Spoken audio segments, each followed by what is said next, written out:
Avogadro's law. So Avogadro had this hypothesis where he was thinking about, again, particles and quantifying the number of particles.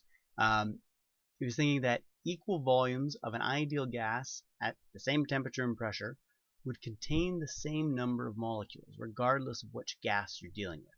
And essentially, when you look at an ideal gas, this is the logical outcome. If all gas particles act the same-ish, enough that we don't care to talk about their difference right now, if they're all that similar, then if they take up the same volume, or they would take up the same volume, they must have the same number of particles. So if you had a container which had some gases of, I don't know, hydrogen in it, some particles of hydrogen in it, or you had the same size container which had some particles of nitrogen in it, as long as the container is the same size, it doesn't matter what type of gas you have in there, it will have the same number. So if this one has 5 particles, because of the space that it's taking up, then this one must also have 5 particles, assuming it's at the same temperature and pressure. So for gases, the same volumes have the same numbers of particles, and this turns out to be true. This is assuming, again, let's say if we had the gases put into the same container and things like that, they're just sitting there. We're keeping the temperature and pressure the same. We're not going through with any reactions. We're just talking about a container that has the same volume, has the same temperature, the same pressure. Regardless of whatever gas is in there, it will have the same amount. Now, the amount that we like to talk about in chemistry is 6.022 times 10 to the 23 as a nice convenient number.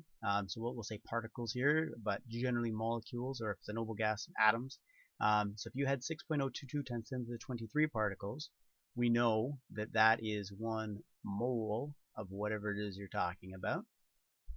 And it turns out that if you put that amount of gas into a container, it will take up a size of 22.4 liters. Now, being as it's a gas, the temperature and pressure are really important because we know the volume will vary depending on what the temperature and the pressure are.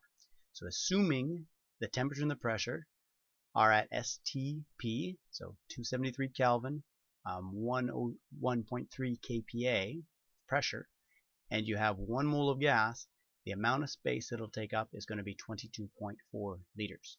Change the temperature or the pressure, the volume will change as well, as we saw with the combined gas law. And then obviously if you add more particles, the volume is also going to be changing as well. But Avogadro's hypothesis is that equal volumes of an ideal gas at the same temperature and pressure contain the same number of molecules. And this 1 mole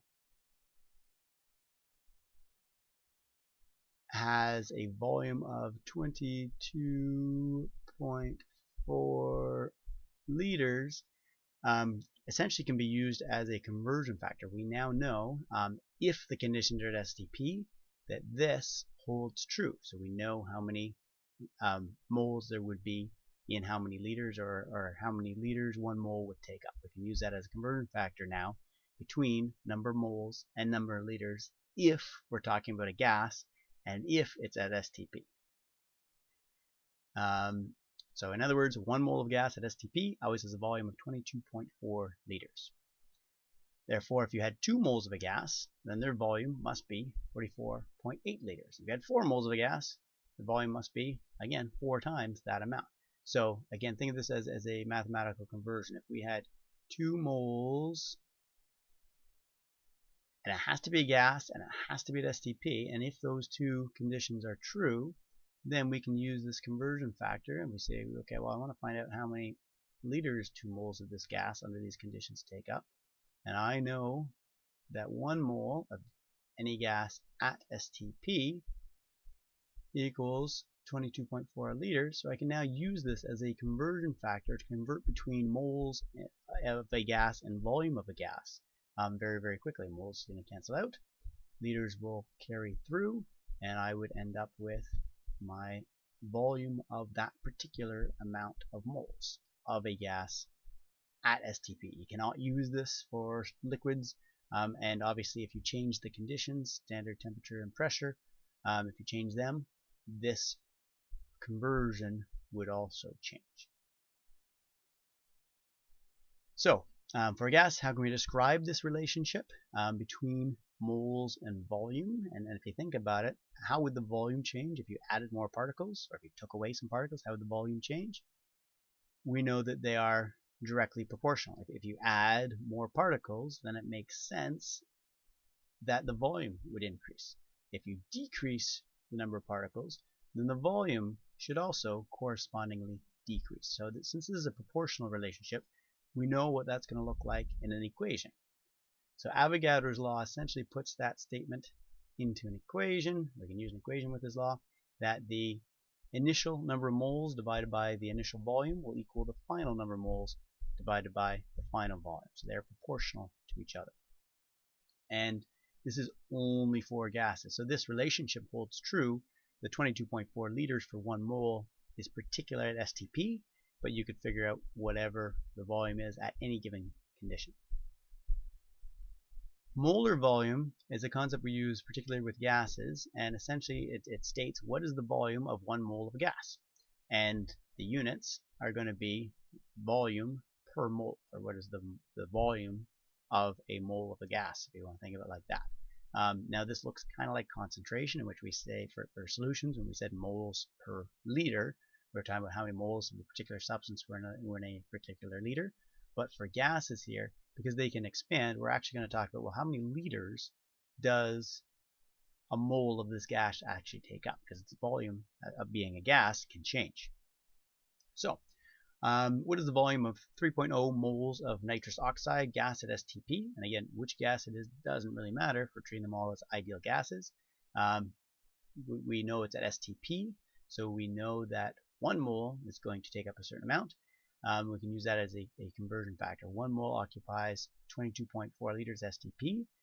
We can also use, so let's get the variables up here. We're looking for final volume.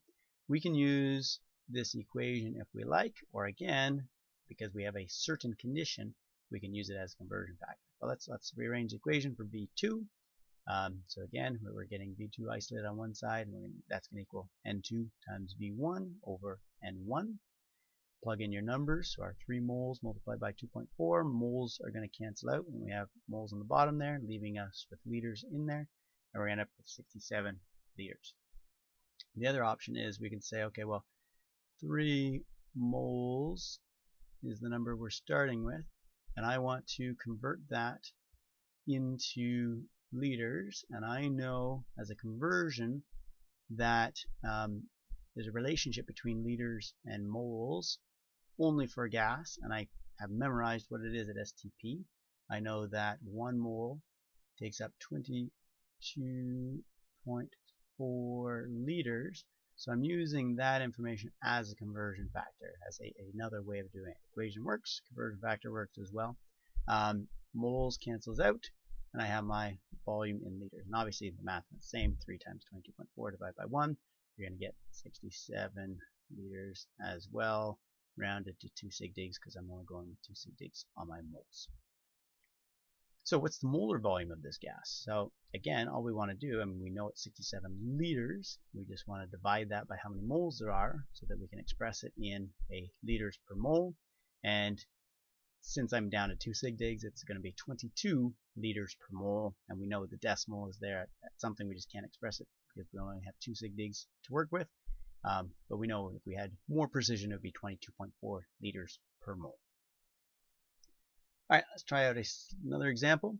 So if you had 44.8 liters of methane gas at STP, how many moles are present? You can probably do that one in your head right now. What is the mass in grams of the gas? So bringing in another relationship. So we know the relationship between moles and liters at STP, but we also know the relationship between moles and mass given the molar mass of the substance. And then we can convert that to molecules because we also know the relationship between moles and molecules using Avogadro's number. So first off, we can use Avogadro's law or conversion factor, but we are solving for the number of moles, and you probably did it in your head already. It's 2 moles, 44.8 liters at STP. That must be 2 moles of gas because 1 mole is 22.4 liters.